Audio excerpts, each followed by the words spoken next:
ये गंगा नदी के पूजन का महत्व है। गंगा एक देव नदी है, यानी ये स्वर्ग से धरती पर आई है। पुराने समय में राजा भागीरथ ने तप करके ब्रह्मा जी से गंगा को धरती पर लाने का वरदान मांगा था। इस संबंध में कई कथाएं प्रचलित हैं।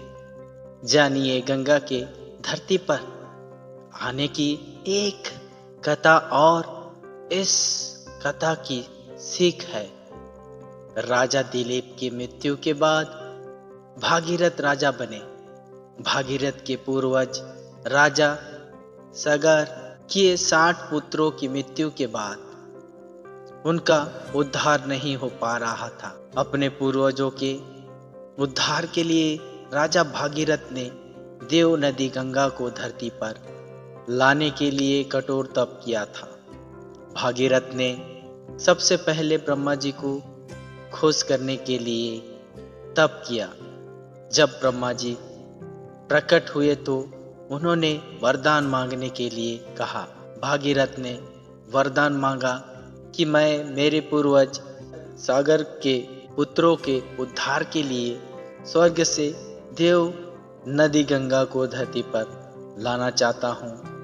गंगा के जल से मेरे पूर्वजों को मुक्ति मिलेगी, नया जीवन मिलेगा और मुझे भी एक पुत्र की प्राप्ति होगी। ब्रह्मा जी ने भागीरथ को ये वरदान दे दिया, लेकिन सावधान भी किया कि जब गंगा धरती पर उतरेंगी तो उनके वेग को सहन करने और भाग देने के लिए किसी शक्ति की आवश्यकता होगी, अन्यथा गंगा की धारा धरती को भेद कर पाताल में चली जाएगी। गंगा की धारा को थामने की शक्ति सिर्फ शिव जी में ही है, इसीलिए तुम शिव जी को भी खुश करो। ब्रह्मा जी के बाद भागीरथ ने शिव जी को खुश करने के लिए तप करने लगे। भागीरथ की तपस्या से शिव जी खुश हुए और उन्होंने भागीरथ को वरदान दिया कि जब गंगा स्वर्ग से उतरेंगी तो वे उसे अपनी जटाओं में स्थान देंगे। भागीरथ को लगा कि अब तो मेरा काम हो गया। गंगा के स्वर्ग से धरती पर उतरने में कोई दिक्कत नहीं है, लेकिन उस समय गंगा ने अपनी एक चिंता बताई कि जब शिव जी उन्हें अपनी जटाओं में रोकेंगे तो वही वे अपवित्र तो नहीं हो जाएंगी। गंगा की ये बात शिव जी को मालूम हुई तो भगवान को इसमें अपना अपमान दिखाई दिया। जब गंगा शिव जी की जटाओं में आई तो उन्होंने गंगा को जटाओं में ही रोक लिया। गंगा की धारा शिव जी की जटाओं तक तो आई, लेकिन पृथ्वी पर नहीं गिरी। भागीरथ को पूरी बात मालूम हुई तो भागीरथ ने शिव जी को खुश करने के लिए फिर से तप किया। शिव जी खुश हुए और उन्होंने गंगा को 7 धाराओं में बांट दिया। उन्हीं 7 धाराओं में से एक गंगा बनकर भागीरथ के पीछे पीछे चल दी। गंगा को हिमालय से गंगा सागर तक पहुंचने के मार्ग में कई दिक्कतें आई, लेकिन भागीरथ ने हार नहीं मानी। वो हर मुश्किल को हल करते हुए आगे बढ़ते रहे। उनकी ये लगन देखकर ही ब्रह्मा जी ने उन्हें वरदान दिया कि धरती पर गंगा का एक नाम भागीरथी भी होगा। गंगा भागीरथ की पुत्री के रूप में भी दुनिया में जानी जाएगी। भागीरथ की मेहनत से गंगा धरती पर आई और भागीरथ के पूर्वजों का उद्धार हो गया। कथा की सीख। इस कथा में राजा भागीरथ ने सीख दी है कि जब लक्ष्य बड़ा हो तो कई बाधाएं भी आ सकती है, लेकिन हमें बाधाओं से डरकर हार नहीं माननी चाहिए। मजबूत संकल्प के साथ सही तरीके से मेहनत करेंगे तो सफलता जरूर मिलेगी। आपने हमेशा भगवान शिव की तस्वीरों में उनकी जटाओं में गंगा नदी को प्रवाहित होते देखा होगा। आइए जानें इसके रहस्य से जुड़ी कुछ बातें।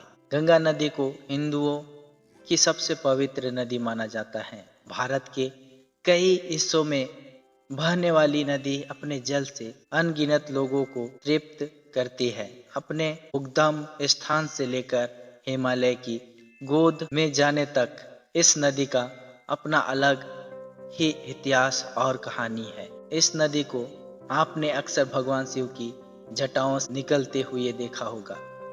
मेरी ही तरह आपके मन में भी कई बार ये ख्याल या सवाल आया होगा कि आखिर ये नदी शिव जी की जटाओं में से कैसे आई। आज भी ये नदी भगवान शिव की तस्वीरों और मूर्तियों में उनके सिर से नीचे की ओर बहती दिखाई पड़ती है। यदि हम पौराणिक कथाओं के अनुसार गंगा नदी की बात करें तो यह त्रिदेव से जुड़ी नदी है। यह नदी हिंदू धर्म शास्त्रों में इतनी शुभ मानी जाती है कि इसके जल का इस्तेमाल सभी धार्मिक कार्यों में पूजा पाठ के दौरान किया जाता है।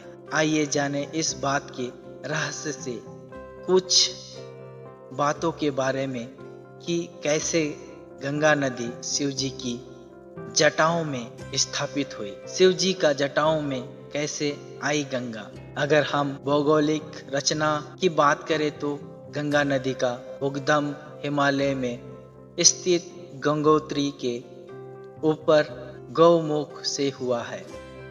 वही धार्मिक मान्यता के अनुसार गंगा माता पृथ्वी पर आने से पहले देव लोक में विराजमान थी। उस समय भागीरथ की कठोर तपस्या के परिणाम स्वरूप मां गंगा धरती पर अवतरित हुई। पौराणिक कथाओं की माने तो गंगा नदी के तेज जल प्रवाह की वजह से उनका धरती पर सीधे ही आना संभव नहीं था। इसीलिए भागीरथ ने शिव जी से प्रार्थना की कि उनके प्रभाव को कम करके धरती पर उतारे।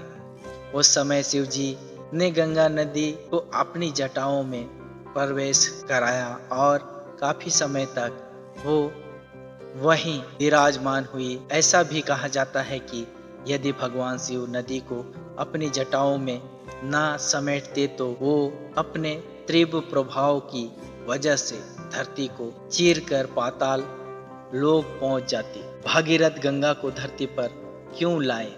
प्राचीन काल में भागीरथ ऋषि ने 100 आत्माओं को मुक्त कराने के लिए एक युक्ति निकाली जिसमें स्वर्ग में रहने वाली गंगा को उनकी राख प्रभावित करने से ही मुक्ति मिल सकती थी।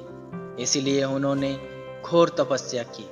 भागीरथ तपस्या से खुश होकर गंगा उसके सामने प्रकट हुई और उन्होंने आश्वासन दिया कि वह उनकी प्रार्थना पूरी करने के लिए धरती पर जाएगी, क्योंकि उस समय वो स्वर्ग से बहती थी। उनका बल मूसलाधार था जिससे पृथ्वी सहन नहीं कर सकती थी और केवल भगवान शिव ही उस प्रभाव को धीमा करने में सक्षम थे। शिव जी ने जटाओं में ही गंगा को क्यों कैद किया। ऐसी मान्यता है कि गंगा अपनी शक्तियों की वजह से अत्यंत घमंडी थी। इसी वजह से जब भागीरथ ने भगवान शिव से गंगा के प्रभाव को कम करने के लिए प्रार्थना की तब उन्होंने अपने केसों की जटाएं खोली और उनमें गंगा समेटा जिससे गंगा का घमंड चूर हो सके। जब गंगा को अपनी गलती का एहसास हुआ तब उसने क्षमा प्रार्थना की तो शिव जी ने उन्हें अपने सिर से बहने दिया। पुराणों में है गंगा नदी की उत्पत्ति की कहानी। हिंदू पौराणिक कथाओं के अनुसार गंगा नदी की उत्पत्ति उस समय हुई थी जब भगवान विष्णु ने वामन के रूप में अपने अवतार में ब्रह्मांड को पार करने के लिए 2 कदम उठाए। उस समय दूसरे चरण में विष्णु के बड़े पैर के अंगूठे ने गलती से ब्रह्मांड की दीवार में एक छेद बना दिया और इसके माध्यम से गंगा नदी का पानी गिरा दिया। उस समय भागीरथ की तपस्या से खुश होकर देवता गंगा को पृथ्वी पर उतारने के लिए सहमत हुए और गंगा का पृथ्वी पर आगमन हुआ। इस प्रकार पवित्र गंगा नदी भगवान शिव की जटाओं में से आई और सदियों से ये अपने पवित्र जल से भक्तों को तृप्त करती आ रही है।